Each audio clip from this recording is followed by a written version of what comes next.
I'm Lori Flores. I'm a historian, a professor at Bowdoin College in Brunswick, Maine, and I'm the author of the book Manuscript in Progress, Fields of Division, Latino Struggles for Rights in Agricultural California. So it was 1965. The Bracero program had ended in the United States. Congress had terminated the program, but yet there was still this need for Latino farm workers and farm workers across the US to gain more labor rights in this country. Cesar Chavez became the man and the labor union leader who brought that to the American public. Chavez was the person who started organizing in Delano, California, to organize grape workers in the fields.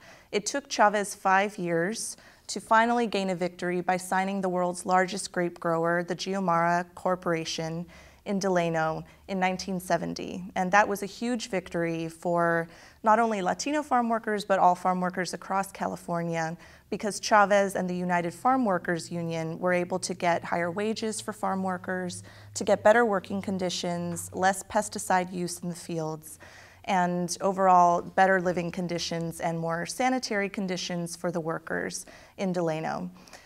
After Delano, there was a huge need to organize the next biggest agricultural region in California, which was the Salinas Valley and Monterey County in general. Actually, it was the workers who wanted Chavez to come up to the region in the first place. And back in the late 1960s, they were already asking Chavez to come organize them. Workers in Monterey County worked in crops like lettuce, beets, carrots, broccoli, basically the big salad crops in the United States. So Chavez had a huge task ahead of him, which was to organize one of the most historically anti-union regions in the United States and in the world.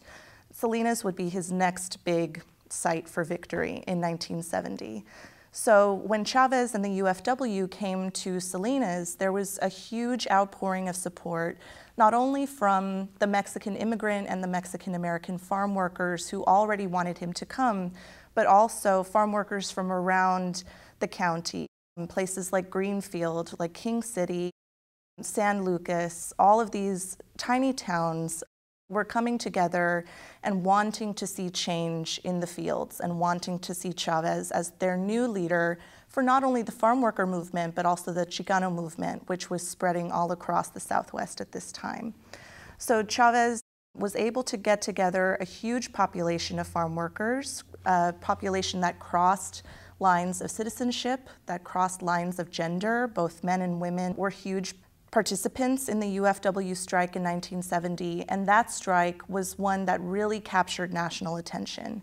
If Delano was a big victory for labor, Salinas was an even bigger site of victory for Chavez and for the farm workers who really helped fuel the success of Chavez's leadership and movement. I would argue in my scholarship that Mexican immigrants as well as US-born farm workers were incredibly instrumental in bringing change and excitement and enthusiasm to Chavez's movement, which has largely historically been seen as just a Mexican-American movement. I would argue that it was actually a more transnational thing than that, a bigger thing than that, that involved people of all different walks of life, all different positions from different backgrounds, whether they were migrant workers all of their lives or young students wanting to organize within the Chicano movement.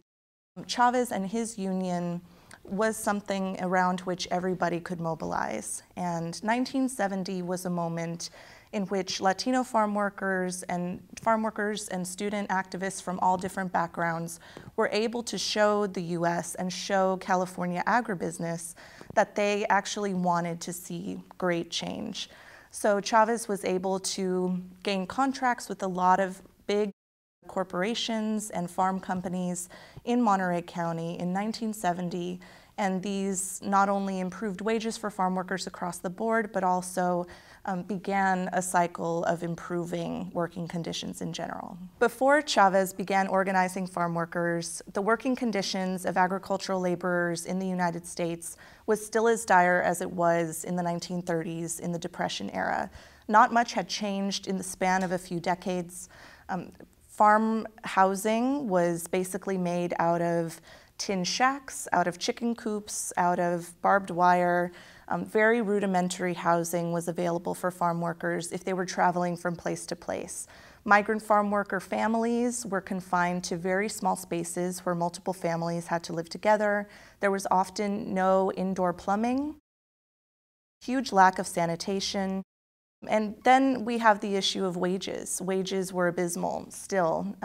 Braceros and the Bracero program had normalized this $1 an hour wage for farm workers, which was not enough to survive on.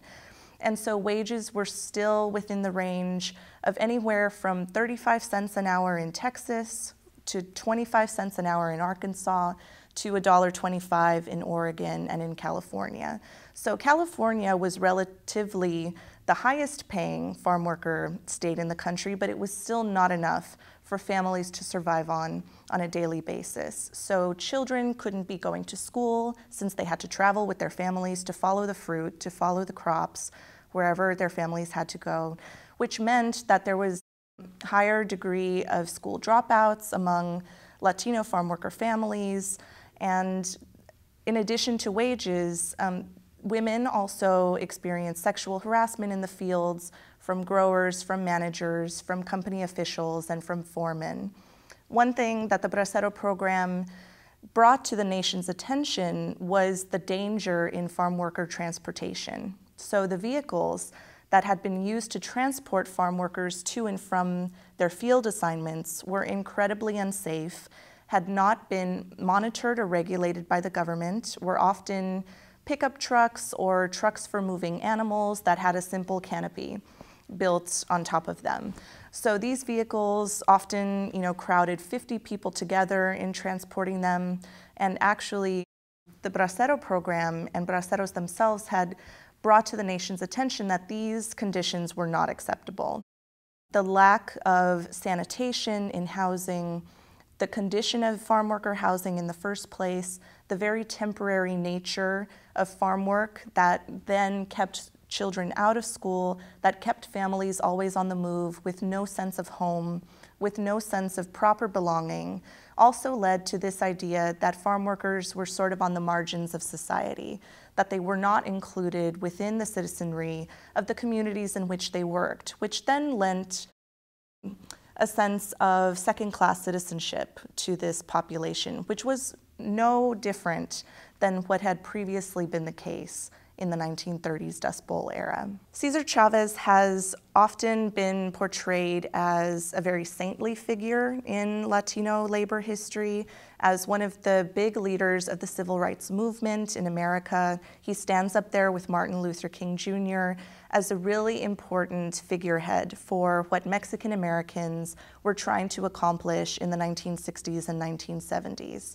Chavez, in reality, was a very complicated man.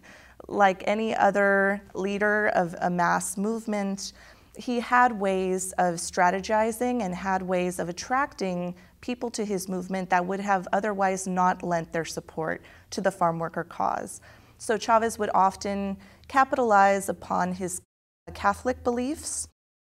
He would sell audio tapes of labor songs to the regular American consumer. The UFW would hold fundraisers in New York City and cities around the country in order to gain donations from very prominent individuals and philanthropists across the US. They knew how to work the system. And I think that that was part of the success of Chavez and part of the success of the UFW was that they were able to get the average American to participate in what was a working class minority movement by asking people not to buy grapes that didn't have the union label, by asking people to wear a pin of the UFW, by asking people to buy a tape of labor songs. They were able to convince the regular American consumer that they could help farm workers clear across the country. Even if they lived in New York City, they could help the ordinary farm worker in California. Chavez was a very smart man when it came to organizing workers, and he was a very smart man when it came to gaining support for his movement from people who would have otherwise not seen it as an important factor to pay attention to in American labor. Chavez was a leader who ultimately accomplished many victories, which then led to many failures just because of the power of agribusiness. The contracts he gained in Delano, the contracts he was able to obtain in Monterey County and in the Salinas Valley, they lasted only temporarily because growers, after the contracts were over, growers then decided they didn't want to renew with Chavez. They wanted to renew with the Teamsters Union. So the contracts that Chavez was able to obtain from growers lasted only a couple of years before the UFW then had to renegotiate to fight again for obtaining these contracts from their rival union, the Teamsters. In California, this was a huge problem. In places like Yuma, Arizona, Chavez had to try again and again to gain the support of growers, to get them to sign contracts instead of the Teamsters. So his legacy is one of victory mixed with the reality that agribusiness is so powerful and grower associations are so strong in this country and still are today, and were back then in the 60s and 70s, that oftentimes the UFW or any union couldn't be strong enough to permeate the entire industry. So in the 1980s, Chavez and the UFW had to continue organizing. The campaigns that we see in the 80s in the Salinas Valley, in the Imperial Valley, in Citrus, everywhere in the United States that Chavez was trying to organize farm workers, his struggles continued on into the late 80s. As a result, the dedication that he put forth to organizing farm workers, even despite these conditions and these obstacles to his organization, I think that that creates a legacy of victory and at the same time reminds us that so much more work needs to be done when it comes to getting equal rights for farm workers in this country, because now the demographic looks the same and different. So immigrants are still a huge part of agriculture. Undocumented labor is still a huge part of our agricultural workforce. Chavez's union was the first to really gain a lot of success when it came to organizing these workers, but the UFW today is an organization that is facing a lot of hostility from grower associations, from agricultural employers, and is still struggling to gain the rights, to gain the wages, to gain the conditions that Chavez originally did. It's still a challenge for agricultural labor organizing today and will continue to be for a very long time.